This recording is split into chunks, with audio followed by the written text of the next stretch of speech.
की पावन कृपा से सायंकाल समय 38वें दिन रेवा कुंड की पावन धारा मांडव धाम में हम सब लोग आकर के जहाँ भगवान चतुर्भुज रूप में विराजमान है। देखिए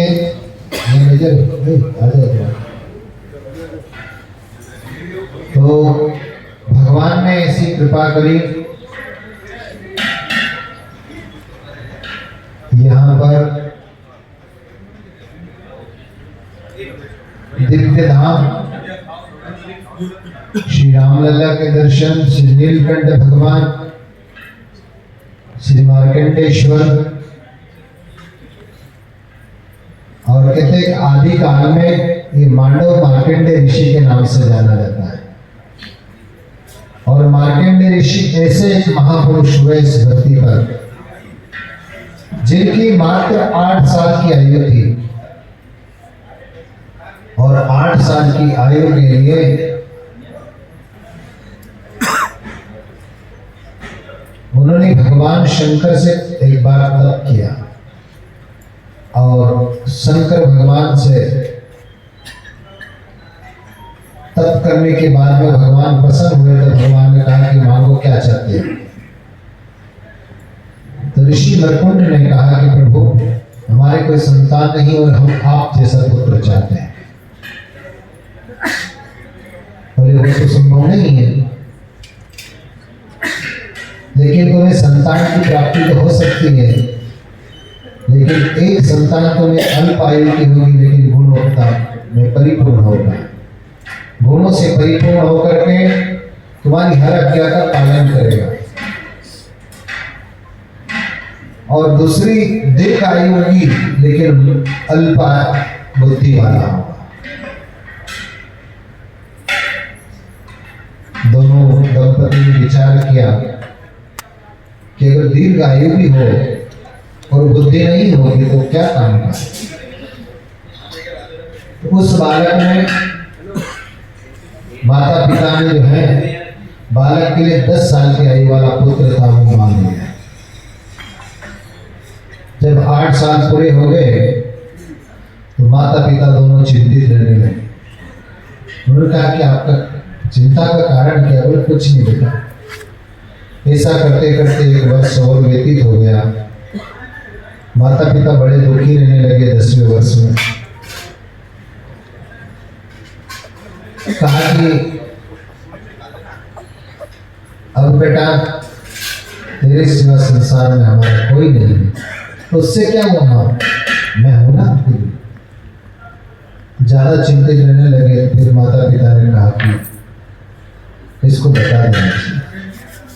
बोले दुख का कारण क्या है, ये तो बताओ मुझे। बोले विशेष करके तो आप ही मेरे दुख के कारण बेटा। मैं यदि दुख का कारण हो, जिस पुत्र के माता पिता दुखी हो, पुत्र उसका चिंता का कारण हो, तो उसका जीवन बेकार। आप कहिए मैं दुख आपका दूर करूंगा। कहा कि बेटा वैसे तो तेरे द्वारा हमारे को कोई कष्ट नहीं है, लेकिन तेरे जन्म के पहले भगवान देवादिदेव महादेव से हमें वरदान प्राप्त हुआ जो तेरा शरीर है, इसकी आयु मात्र 10 वर्ष है। आपको किसने कहा? बोले भोलेनाथ। अरे इतना बड़ा जो जन्म दे सकते हैं, जिसके द्वारा मेरे शरीर की रचना हुई है, वो क्या मेरी आयु नहीं बढ़ा सकते? और मार्कंड ऋषि ने अपने पुत्र मार्कंड को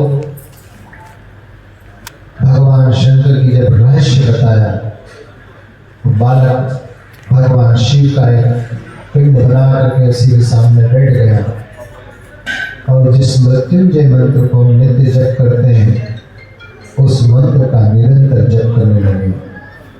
ओम ओम जूम स्वाहा, ओम भूर्भुवः स्वः, ओम त्र्यंबकं यजामहे सुगंधिं पुष्टिवर्धनम् उर्वारुकमेव बन्धनात् मृत्युर्मुक्षीयमामृतात्।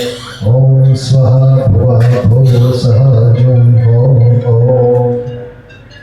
करते करते जब दिन 10 वर्ष पूरे हुए और कर्म की गति के अनुसार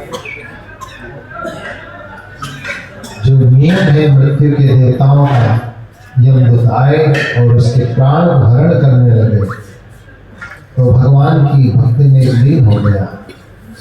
जब यमदूत परमात्मा के नाम के कारण उसके प्राण हरण नहीं कर सके, स्वयं यह धर्मराज आए और धर्मराज ने जैसे ही भय, पहले तो प्राण हरण करने की कोशिश करी, और जब प्राण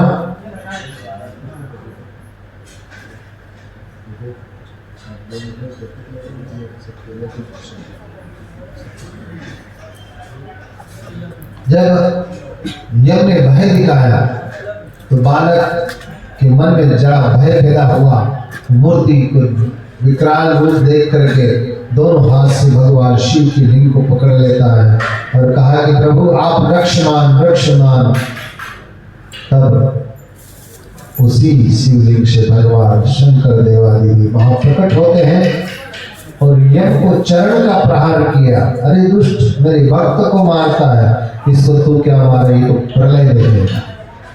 तो जिस भगवान शंकर ने मात्र 10 वर्ष की आयु जिस बालक को दी थी, उसको प्रलय काल तक का वरदान प्राप्त हो गया। आज भी सप्त चिरंजीव में मार्केट ऋषि का नाम है। परशुराम, अश्वत्थामा, विभीषण, कृपाचार्य आदि जो हमारे सप्त चिरंजीव है, उसमें मार्कंडेय ऋषि का भी नाम अमर है। ऐसे जब भगवान शंकर ने उन्हें वरदान दिया तो भगवान शंकर की शरणागत हुए और भगवान शंकर से प्रार्थना करी कि प्रभु आपने कृपा करके मुझे दर्शन दिए, मैं कृतार्थ हो गया। मेरे माता पिता बहुत दुखी थे, प्रभु मेरे माता पिता पे कृपा करो। भगवान महादेव जो है प्रलय का वरदान देकर के उनका ध्यान होते हैं। मार्कंडेय ऋषि ने पुण्य सलिला मां नर्मदा का जो विवरण दिया है, 7 कल्पों की कथा में कहते हैं जल प्रलय में नर्मदा जी के रूप में जो है, जब जल पृथ्वी पे सारी और जल ही जल था, उस समय धेनु रूप धारण करके नर्मदा जी उस अथाह जल में विचरण कर रही थी। उस समय मार्कंडेय ऋषि ने प्रणाम करके कहा कि अरे देवी, इस जल में भी आप स्वच्छंद विचरण करने वाली कौन है? उस समय भगवान देवादिदेव महादेव की पुत्री मां नर्मदा ने कहा कि मैं बड़ी रुद्र देहा नर्मदा हूं। तो बोले मां, पूरी पृथ्वी जलमग्न हो गई है और आप किस प्रकार से अमृत को प्राप्त हुई है? मार्कंडेय ऋषि कहते हैं कि जब मां को इस बार पूछा गया इस प्रकार से, तो उन्होंने कहा कि मेरा प्रलय में भी जो है विनाश नहीं होता है। इस धरती पर जब भगवान के चरणों से उत्पन्न हुई पुण्य सलिला गंगा मैया का प्रादुर्भाव इस पृथ्वी पे जब हुआ, तो गंगा जी की एक निश्चित आयु है, उसके बाद गंगा जी अंतर ध्यान हो जाएगी। गंगा जी की उत्पत्ति से पहले पृथ्वी पे नर्मदा जी थी। तो प्रमाण कैसे आता है कि नर्मदा जी के किनारे भरूच में भगवान शुक्राचार्य के द्वारा एक राजा बलि ने महायज्ञ किया और उस यज्ञ में वामन भगवान बटुक रूप धारण करके आए और जब 3 पांव पृथ्वी बलि से मांगी अपना आसन लगाने की, और बलि ने जब संकल्प किया और संकल्प करने के बाद में जब महाराजा बलि संकल्प देने लगे तो शुक्राचार्य ने उसी समय मना किया, बोले छल कपट करने वाले ये विष्णु है तेरे साथ, तू इन्हें दान मत दे। तो कहा कि ये 3 लोग का नाथ मेरे घर पे मांगने के लिए आया है, तो ये आज भिखारी और मैं दाता हूँ, तीनों लोगों को देने वाले को मैं आज दे रहा हूँ। फिर भी गुरु ने विचार किया कि इसका सर्वस्व नहीं चला जाए, तो जिस जल की झाड़ी से वो जल संकल्प के लिए छोड़ रहे थे, शुक्राचार्य जी सूक्ष्म रूप धारण करके उस झाड़ी की नल के पास जाके बैठ गए। उसमें जल का प्रवाह रुक गया। भगवान ने कहा, बली इसमें कुछ कचरा आ गया, तो एक तिनका लेकर के इसके अंदर जरा सफाई कर दे। और तृण की एक सली लेकर के जैसे उस झाड़ी में डाली बलि ने, और उसकी आंख फूट गई, शुक्राचार्य की आंख में लग गई। शुक्राचार्य जी एक आंख के रह गए, नीचे जो है कमंडल से गिर के श्राप दे दिया, अरे दुष्ट, तो गुरु का भी कहना नहीं मानता, जा लक्ष्मी से उचित हो जा, लक्ष्मी से वंचित हो जा। भगवान का काम सरल हो गया। उन्होंने कहा कि फिर भी यदि मेरे घर भगवान आए तो मैं 3 पाँव दान दूंगा। 3 पृथ्वी 3 पाँव पृथ्वी दे करके बलि ने संकल्प किया। और भगवान ने जब वामन रूप में प्रथम चरण पे पूरी 1 पाँव में पृथ्वी, दूसरी पाँव में रसातल आदि, और तीसरे पाँव में जब स्वर्ग की ओर बढ़ाया, उस समय ब्रह्मा जी ने गंगा जी को कमंडल से निकाल करके भगवान के चरण पखारे।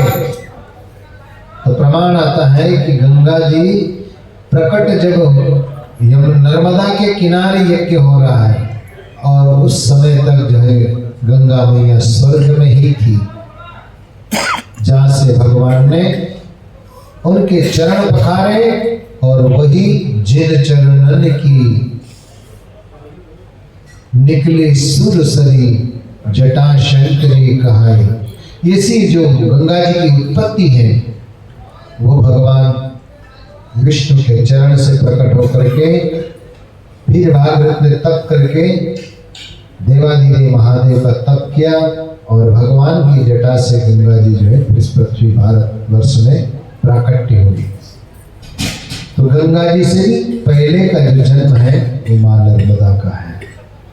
और जिन मार्कंडेय ऋषि ने कथा सुनाई, उन्हीं मार्कंडेय ऋषि द्वारा बसा हुआ है मार्कंडेश्वर महादेव। यहाँ है अपने राम मंदिर से कुछ 200-300 मीटर की दूरी पर है, धार रोड पे। ऐसे मार्कंडेय ऋषि के द्वारा स्थापित ये महानगर मांडवगढ़, जिसकी शरण में हम सब लोगों को शरण की प्राप्ति हुई, श्री राम, जहाँ भगवान राम ने यहाँ मांडवगढ़ के जो महंत थे, आज के कम से कम 800 साल पहले उन्होंने इसी स्थापना करी। और एक दिन भगवान श्री राम ने स्वप्न में आके दर्शन दिए उन्हें, ये जो वृक्ष है, इस वृक्ष के नीचे खुदाई करोगे, वहां पंच भैरव की भी मूर्तियां हैं मंदिर में, और उस पंच भैरव का नीचे सपना दिखाई दिया और कहा कि मैं यहाँ आदिकाल से तुम्हारी प्रतीक्षा कर रहा हूँ। वो महापुरुष ने जब राजा को इस प्रकार से स्वप्न सुनाया, धार के राजा थे उस समय के, उन्होंने जो भी है संत की बात के ऊपर वो वृक्ष को हटा करके वहाँ दिखा नीचे, तो एक गुफा है, और वो गुफा अभी भी विद्यमान है। उस गुफा के अंदर भगवान श्री राम चतुर्भुज रूप में, सब जगह राम जी की मूर्ति 2 भुज वाली मिलेगी, लेकिन कहते हैं कि भगवान ने परिचय के लिए कि मैं ही वो राम हूं, ऐसा दर्शन देने के लिए चतुर्भुज रूप में दर्शन दिए। जिसमें दो हाथों में तो अपना आयुध धनुष्मान, एक में माला है और एक में कमल है। ये विष्णु कोई नहीं समझ जाए, इसलिए चरणों में अंगद जी और हनुमान जी विराजमान है। प्राय चरणों में सब जगह हनुमान जी अकेले ही रहते हैं, लेकिन यहाँ पर अंगद जी और हनुमान जी दोनों विराजमान है। और श्री लखनलाल जी के चरणों में नल और नील विराजमान है। ऐसे दिव्य धाम मांडव में आज हम सब लोग उपस्थित होकर के और किंवदंती में कथा श्रवण करने में आती है कि मांडवगढ़ में यहाँ इतनी बावड़ियां हैं, कुआं है अलग अलग स्थानों पर, और इसके चारों ओर स्वर्ण कोट है, सोने का कोट बना हुआ था। नीलकंठ से जब अपने चढ़ाई करते उसके पहले जो ऊंची पहाड़ी आती है तो चारों तरफ दीवार है, और किसी समय में इसको स्वर्ण कोट के नाम से जानते हैं।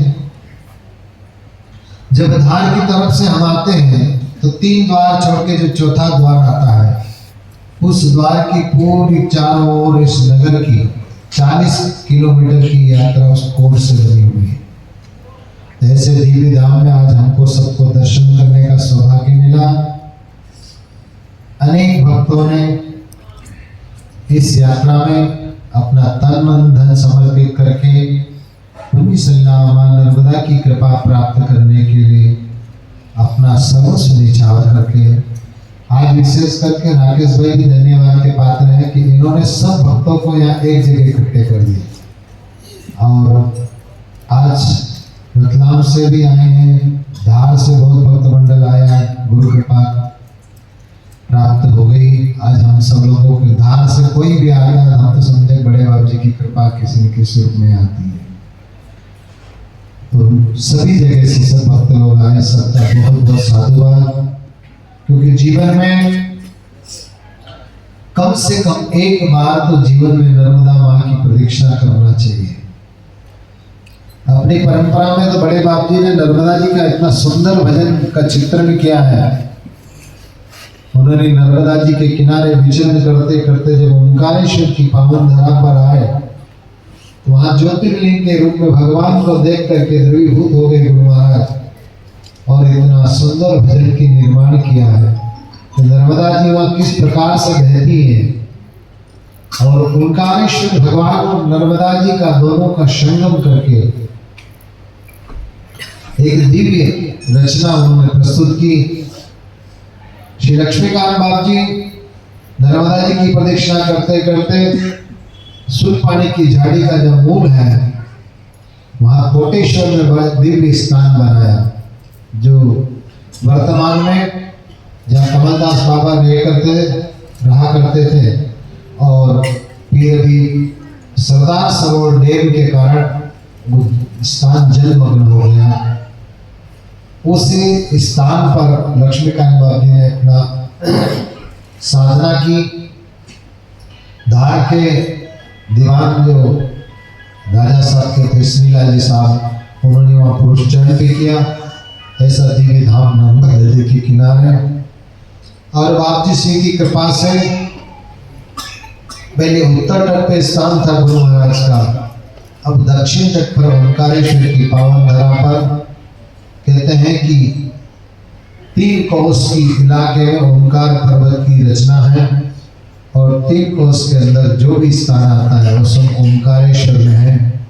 अपना जो स्थान है वो मां नर्मदा की गोद में दक्षिण तट पर उसी अंतर्गत आता है, ओंकार की धरा पर है।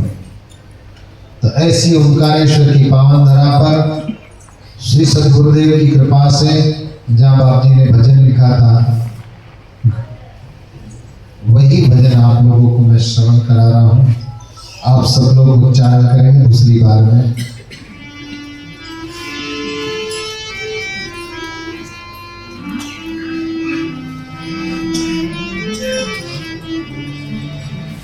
प्रभु ओंकार के लासी नर्मदा जी भये खासी,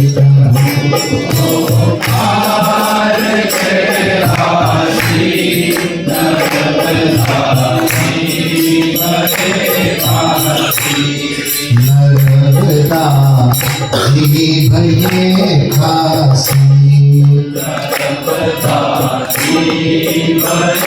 खासी,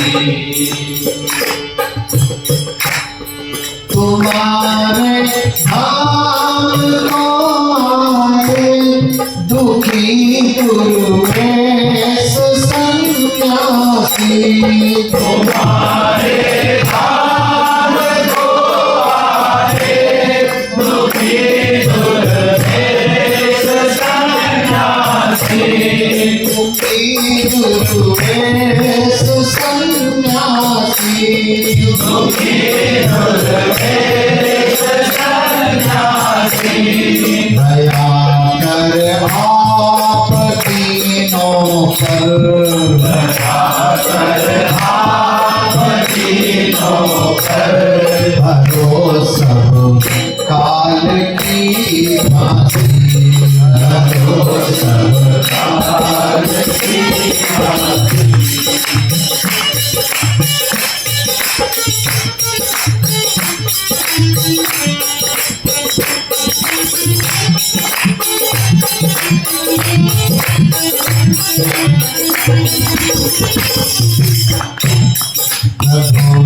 ओंकार कैलासी नर्मदा जी भये खासी,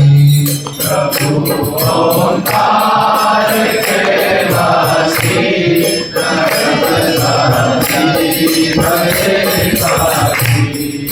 संत के शास्त्री ये गुरु महाराज ने जिसको समझना बड़ा मुश्किल पड़ता है। पहली लाइन में कह रहे हैं कि आपके दर पर कौन कौन आता है?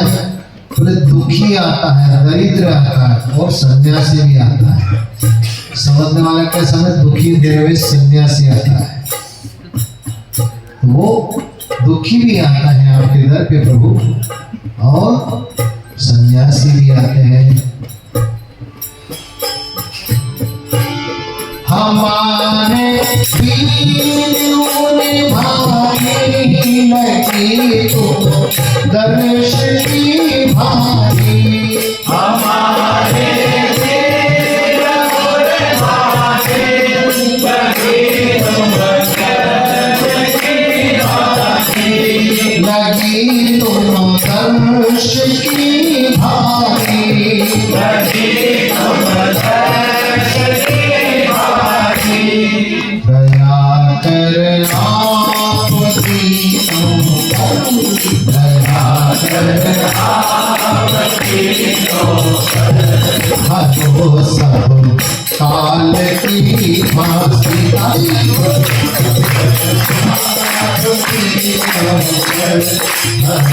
सब काल की फांसी।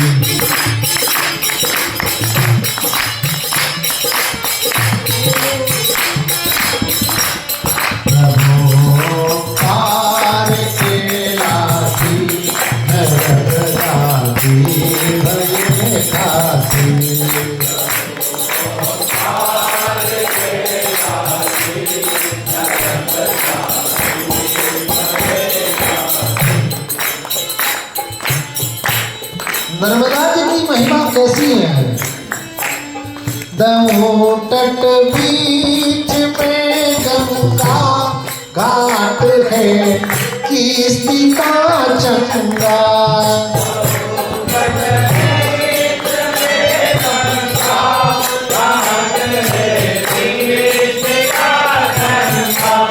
घाट है किस्ती का चंगा,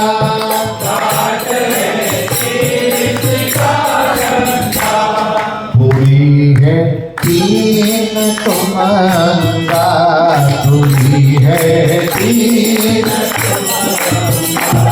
आपकी शिवपुरी काशी।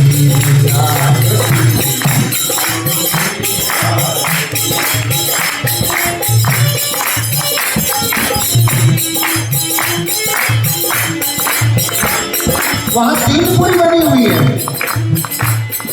ब्रह्मपुरी,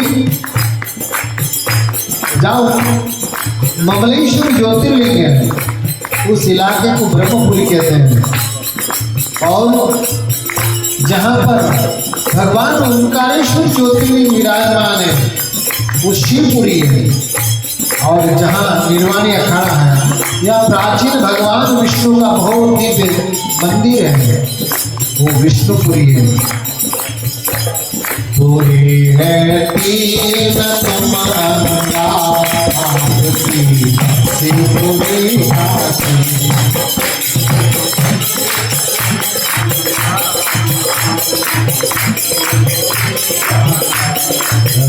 ओंकार के लासी जगत दासी भले खासी।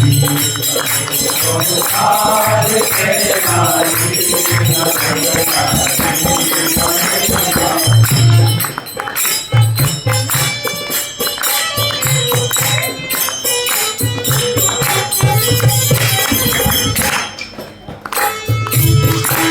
नरबदाजी चढ़ी भारी राम तब बीच में डाली।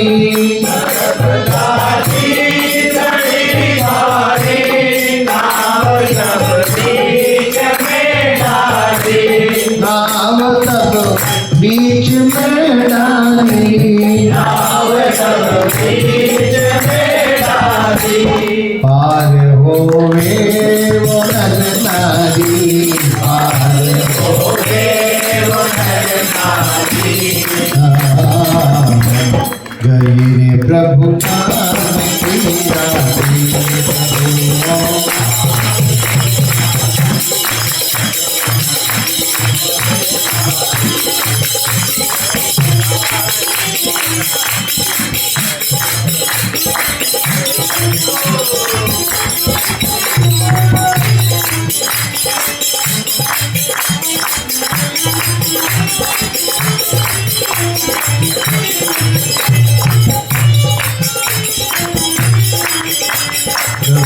ओंकार के लासी जगत दासी भले खासी। ओंकार के लासी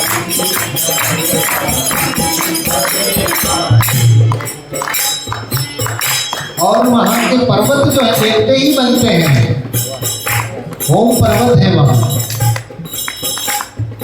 इसको आकाश मार्ग से जब देखा जाए ओम आकृति से बना हुआ है। जहां पर त्रिवेणी संगम है कावेरी और नर्मदा जी का,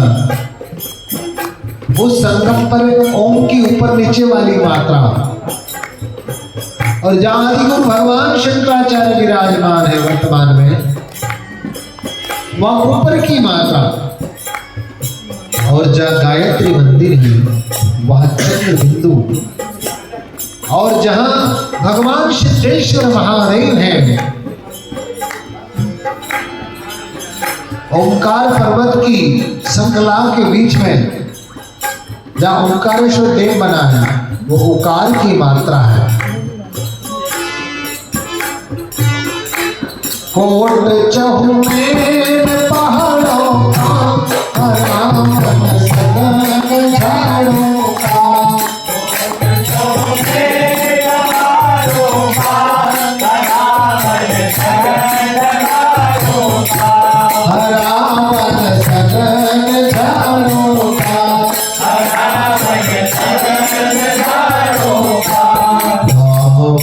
देव संतों का नाम वो देव संतों का आप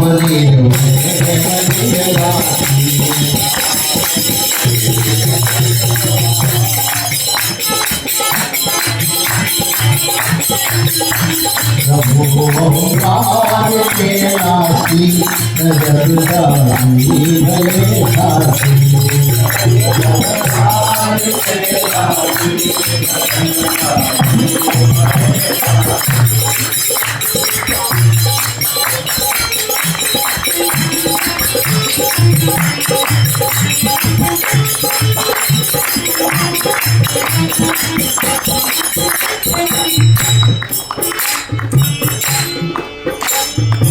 और गुरु महाराज के चरणों में उस समय पंड्या जी रहते थे।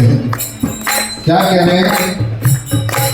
करो स्नान गंगा को दान दो वीर पंड्या को, करो स्नान गंगा को दान दो वीर पंड्या को। मेरे पास ये पंड्या है, ये सब ही अपना ही है। करो स्नान गंगा को दान दो वीर पंड्या को, करो स्नान गंगा को दान दो वीर पंड्या को, दान दो वीर पंड्या को, दान दो वीर पंड्या को। निरगलो रूप बाबा को, निरगलो रूप बाबा को, सभई रूप तुम्हारी।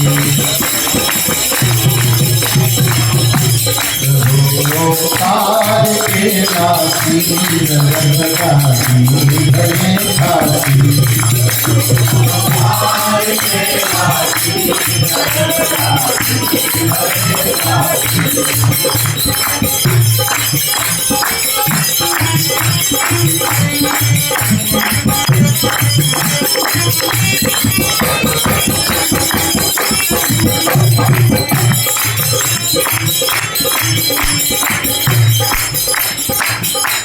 और गुरु महाराज कहते हैं अलग आप ही त्राता लखन में अपना आता, अलग हो आप ही त्राता लखन में अपना आता। अलग हो, आपको लिख नहीं सकते हैं, आप कैसे हैं प्रभु? अलग हो आप ही त्राता, लखन में आप नहीं आता। लखन सावेव में होता, लखन सावेव में होता, आप निरवासी, आप प्रभु कार के लागी जगदासी भले खासी, कार के लागी जगदासी भले खासी।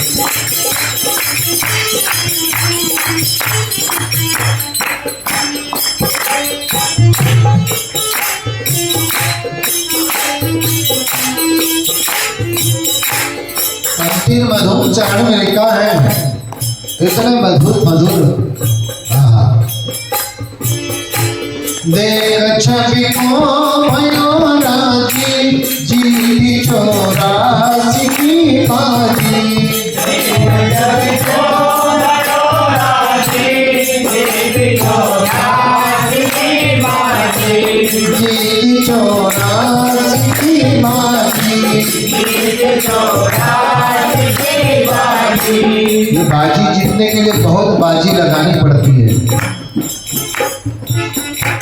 सन 1937 के नवंबर की बात है, हरिद्वार की पावन धरा पर गुरु महाराज ने एक ओम मंदिर की रचना की। और उस समय वहां के जो दाता थे, डोनर जो दान दिया था जिन्होंने, वो कपूर साहब थे। उन कपूर साहब ने बड़े बाप जी को खूब दिल से माना, लेकिन बाद में इनके मन में जादू टोना वाले गुरुजी के चक्कर में पड़ के उस ओम पर्वत की, ओम मंदिर की जो चरण पादुका थी, उस मंदिर के ऊपर राम लक्ष्मण और सीता जी की मूर्ति बिठा दी। एक गुरु की प्रेम के कारण शिष्य कहीं ऊपर पहुंच जाता है और उसके कई जन्मों के विकार दूर हो जाते हैं, लेकिन उसके मन में थोड़ी सी भी खोट आने के बाद में दूसरे कहते हैं या तो किसी संत को अपना सर्वस्व मानो मत, और एक बार अगर स्वीकार कर लिया तो फिर उसके प्रति समर्पण भाव में कमी नहीं आनी चाहिए। और लेकिन कपूर साहब जो है दूसरे चक्कर में पड़ करके सर्वस्व, जहां भगवान ने वो मंदिर बनाया था उस मंदिर को स्थान छोड़ दिया और जो है वहां दिव्य गुरु पादुका की जगह साकार मूर्ति बिठा दी। बस फिर गुरु महाराज उस स्थान पे कभी नहीं गए और उस दिव्य धाम को छोड़ करके, जैसे ओंकारेश्वर की पावन धरा पर श्री रजनियाल आश्रम का घाट है, वैसा ही घाट हरिद्वार में आज भी विद्यमान है। उस आश्रम पर, उस स्थान पर न तो बड़े बाबू जी गए बाद में, न श्री लक्ष्मीकांत भगवान, और न ही उस स्थान को राजानंद बाबू जी ने अपनाया। तो संत की चरण छोड़ करके जब व्यक्ति अपने मोह के कारण, अपने अहंकार के कारण यदि और कहीं चला जाता है तो धीरे धीरे उसका सर्वस्व चला जाता है। कपूर साहब बाद में सब कुछ बीत गया, फिर दिल्ली चले गए। कहीं देख छवि को भयो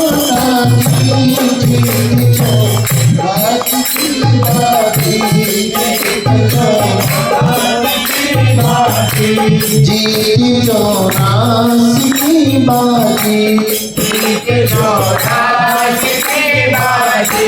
जितना तो है हमारा 84 लाख योनियों में जो आवागमन बना हुआ है, पुनरुपि जन्मम पुनरुपि मरणम जठरी जननी सैनम, बार बार माता के गर्भ में आना और अनेक माताओं की गोद से जन्म लेकर के फिर मर जाना, ऐसे दिव्य महापुरुषों की कृपा से पुनः आवागमन रूपी चक्कर छूट जाए। जीती 84 की बाजी, जीती 84 की बाजी, जीती 84 की बाजी, जीती 84 की बाजी।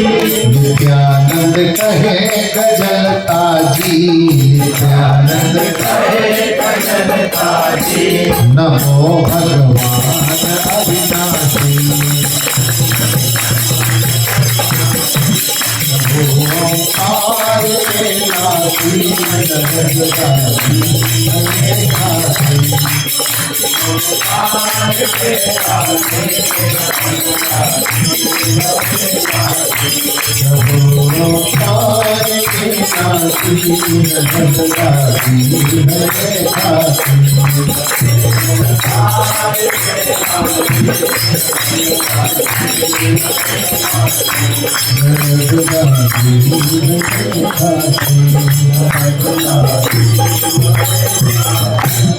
बोलिए सद्गुरुदेव भगवान की।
सुरारी से सर्वदा पुनर्भवाति भजन पापी दुख हरण भजे कभी पाद पंकजं लोकाभिरामं श्रीरामं भूयो भूयो नमाम्यहम्। परमाराध्य परमेश मेरे चतुर्भुज सरकार के चरणों में साष्टांग दंडवत प्रणाम। माँ भगवती परमाम्बा जगदम्बिका नर्मदा के चरणों में प्रणाम और परम श्रद्धेय प्रातस्मरणीय संध्या वंदनीय परम संत सेवी गौ सेवी श्री नर्मदानंद जी के चरणों में साष्टांग दंडवत प्रणाम करते हुए आप सबके हृदय में बैठे हुए मेरे नारायण को प्रणाम करता हूं।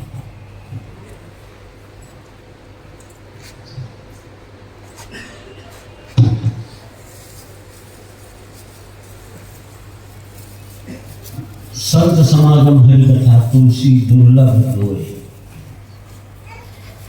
देखिए आप लोगों का कितना बड़ा सौभाग्य जो लोग बाबा जी के सानिध्य में ये परिक्रमा कर रहे हैं।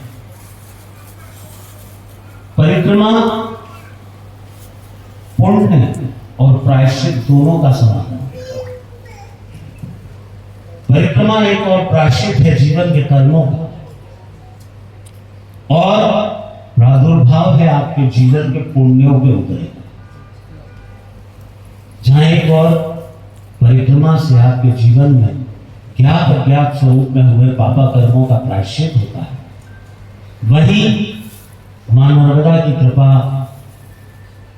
तट पर बैठे हुए संतों की कृपा और आदिकाल से निर्मित उन देवालयों का दर्शन आपको जीवन में पुण्य का उदय कराता है।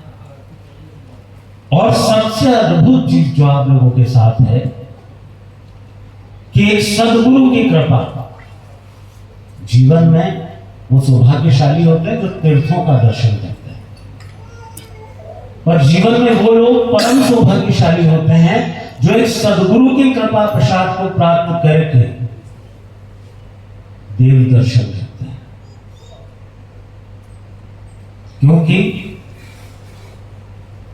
दोनों समागम दुर्लभ है, एक संत की कृपा और एक भगवती का आशीर्वाद, और आपके लिए दोनों चीज सुलभ है कि बाबा जी आपके साथ ही चल रहे हैं। अरे न चाहते हुए भी अगर इस परिक्रमा में कोई आधे मन से भी चल रहा होगा ना, तो न चाह के भी उसका भजन अपने आप हो रहा है। यह जितने लोग बैठे हैं अगर वो आलस भी कर रहे होंगे तो भी न चाह के तो एक बार उसने मां नर्मदा का नाम बाबा जी के साथ लिया ही होगा। क्योंकि कलिकाल में तो कलिकाल में आते ही ये कहा था कि केवल नाम आधार, ज्ञात में अज्ञात में जान के अनजान में, अरे केवल दिखावे भर में भी ले लोगे तो केवल नाम आधार, तारण के लिए बहुत है। तो जहां ऐसे संत की कृपा, मां भगवती पराम्बा जगदम्बिका का आशीर्वाद और जो थोड़ा बहुत भाव आपके हृदय में, उसका प्रभाव ये आपके जीवन के पुण्य और उदय के लिए सबसे बड़ा आशीर्वाद है कि आज आप एक देव दर्शन सदगुरु की कृपा से कर पा रहे हैं। जितने लोग परिक्रमा करते हैं या देव दर्शन करते हैं, मंदिरों में जाते हैं, वो अगर वहां कोई त्रुटि भी करते हैं तो उससे पुण्य का उदय हो जाता है। बस यह है कि आपका भाव शुद्ध हो, आपके मन में श्रद्धा हो और भक्ति का सबसे परम चरण आपके पास हो कि मंत्र जाप मम दृढ़ विश्वास। अगर आपके हृदय में दृढ़ विश्वास है तो कृपा आपके पास चलकर आएगी। आप लोग स्वामी जी के चरण पकड़ के इस परिक्रमा से अपने अपने परिवार के जीवन को सार्थक कर सकते हैं। क्योंकि दो कृपा किसी को भी, दो हाथ में लड्डू कभी किसी को नहीं मिले।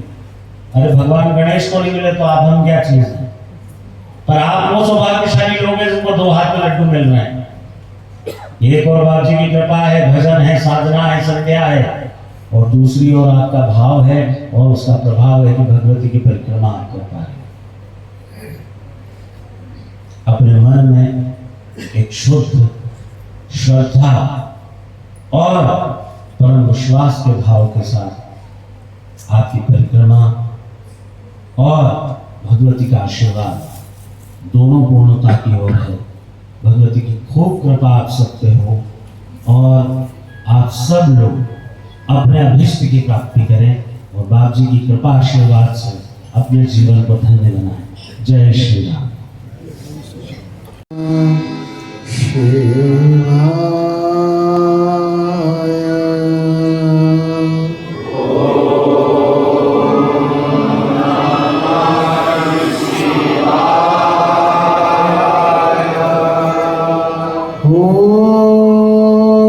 Om Namah Shivaya.